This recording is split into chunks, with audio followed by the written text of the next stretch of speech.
Hello, everyone.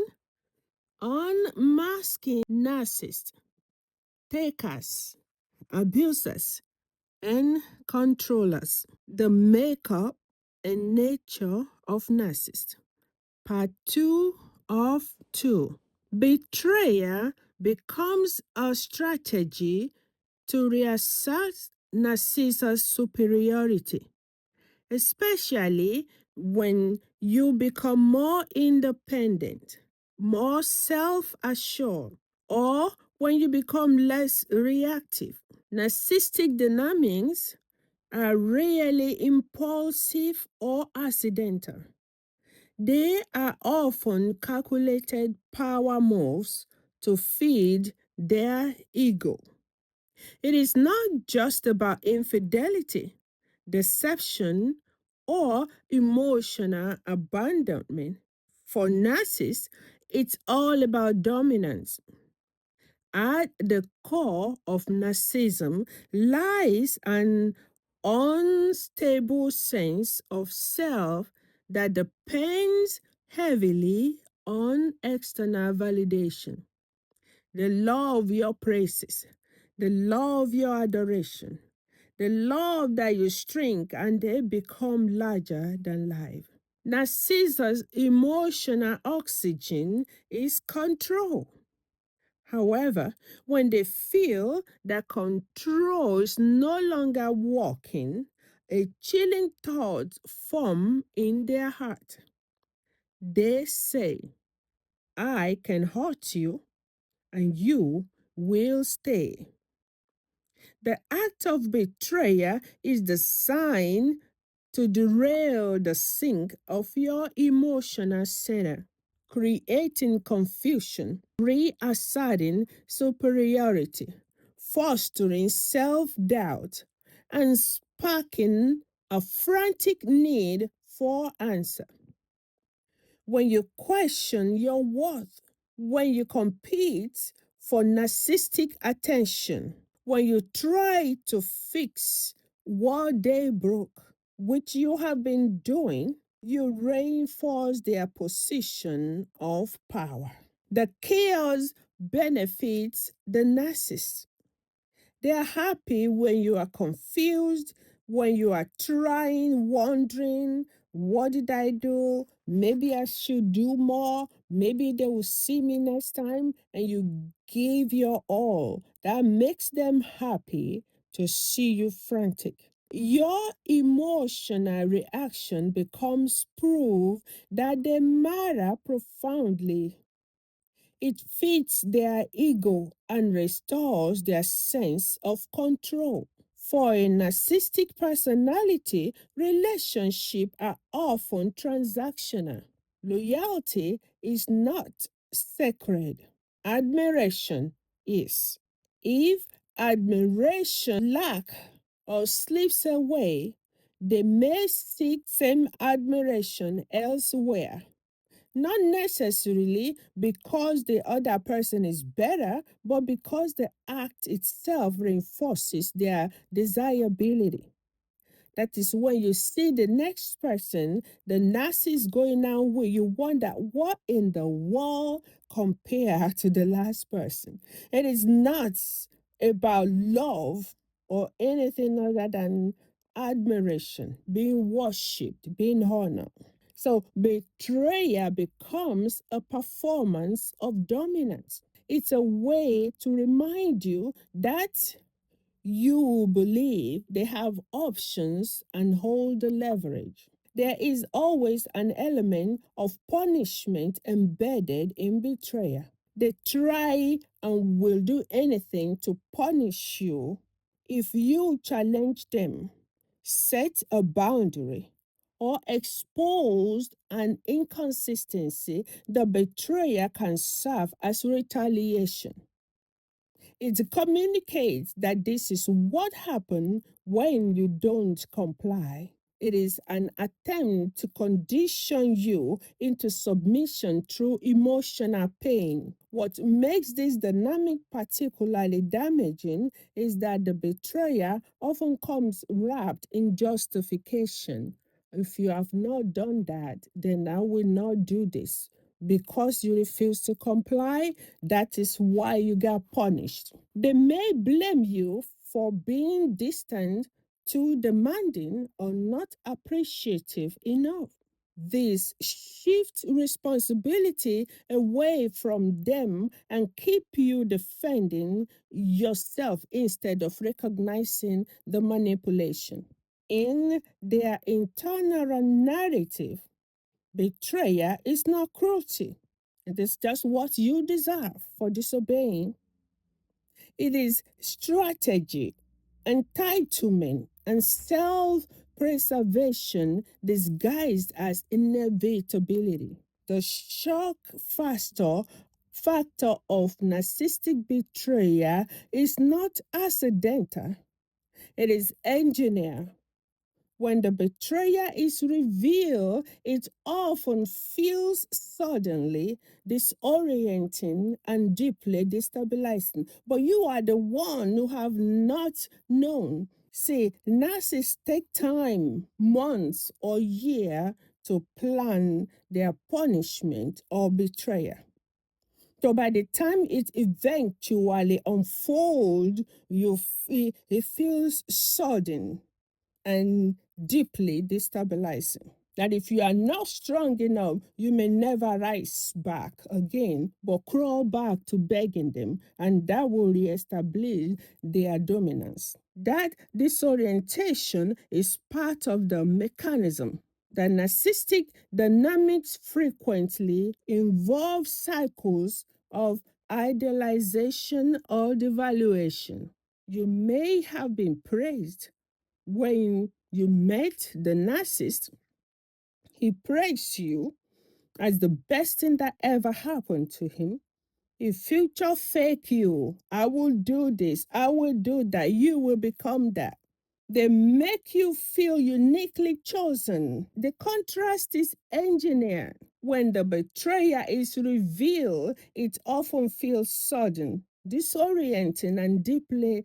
But the truth, however sad, they never care or love you in the first place, but because they see you as a bait, the one that will worship them, serve them, and be whatever they want you to be, but never above them, as long as you remain small. That disorientation is part of the mechanism. The narcissist dynamics frequently involve cycles of idealization and evaluation. So when betrayal comes, the contrast is so extreme that it rattles your sense of reality. The shock that you feel serves as a psychological purpose. It throws you into survival mode. When people are shocked, they seek clarity and relief. You may replay conversation wondering, how did this even happen? All the baits, the promises, but how did it come to this? You are trying to figure and to clarify to relieve yourself. However, in that state, your focus narrows to one goal, which is restoring emotional equilibrium. The narcissistic greatest fear is not rejection or abandonment, is the moment when their victim becomes psychologically stronger than they are. When you try to get education, you try to get a raise at job, you try to live better, anything better than the Nazis, you are in for this drama. According to Jung's research on the shadow self, narcissists project their own weakness onto others to maintain an illusion of superiority. But when you start healing, when you begin setting boundaries that they dare you, when you refuse to play their games, you refuse to become their puppet, something shifts in the narcissist psyche, which Jung called the power inversion crisis. And what happened next will shock you. The narcissists are not just looking for someone to love. not someone to love or to love them. They are hunting for someone to control, someone whose energy they can feed off of. Carl Jung discovered that this individual operates from what he termed as inflated ego, larger than life. They are the best.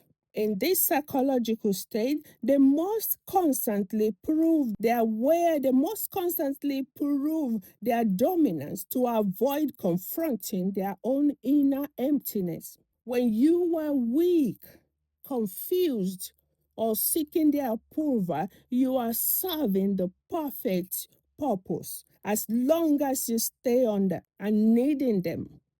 Even if you walk, you have to empty your bank account to them and they give you some things back.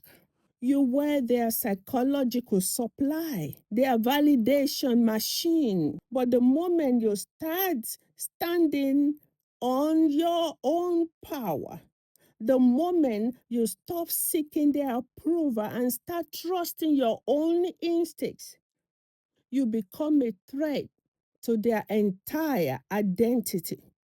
And that's when they pull out the weapon, which is termed, according to Jung, as narcissistic goal, called, and also their psychological projection power. When they sense they are losing control, they don't just gaslight you or play the victim anymore. They launch what Jung described as a final assault to your individuation process. So you are trying to become whole. You are trying to be yourself. And so they will bring their own warfare to destabilize you. This serves two purposes. It's either pull you back into continue their caretaker role. It will prove to them that they still have power over you. But there's something more about this manipulation. They don't just want your help, they want you to sacrifice your newfound strength to give it to them. When you observe this, narcissistic will specifically ask you to compromise your boundary and values you've worked hard to establish. They want to somehow to route it back to them for them to control it. But when you refuse to shrink yourself to make them comfortable, you are not just setting boundary, you are showing them what's possible by choosing authenticity over approval. And that's exactly what they fight so hard to pull you down. Here's the truth you must remember though. Every time you resist their manipulation, every time you maintain your boundaries despite their manufacturer crisis, you are not just protecting yourself, you are proving to the narcissist that their power over you was always an illusion. Your strength is not about being immune to manipulation, it's also to recognize it when you see one and to name it and to choose your authentic self and a way, because at the end of the day, their desperation to control you is just proof of how powerful you have already been. My friends, you are enough. You are more than enough. Try it. You don't need anybody to show you or to guide you or to babysit you. If you can live with a narcissist for a year, trust me, you are more than enough. Because at the end of the day, you are the one making them shine. You are the one shrinking and they are getting louder. You are the one providing. You are doing all the job. Think, friends. Sit back. Be quiet for a day or two and rethink your life. Find yourself. Come whole. The narcissist's final That trick only works if you forget who you are. Please do not ever forget who you are. You are enough. You are more than enough. You are able. You are wonderful. You are fearfully and wonderfully made. But want to see it for what it is, a last desperate attempt to reclaim control, you realize that their need to manipulate you is actually evidence of your freedom and for their weaknesses. Carl Jung also said, the moment you stop being controlled is the moment you truly begin to live. If you are always afraid, if you are always shrinking, you are not living, my friends. Be whole, seek your whole self, and don't ever forget that you are wonderfully and fearfully made. And no manufacture crisis, no matter how convincing, is worth trading your freedom from. Do not trade your freedom. Those who fight you now, they are not worth your standard. You are shrinking. If you rise and stand, the right people will meet you.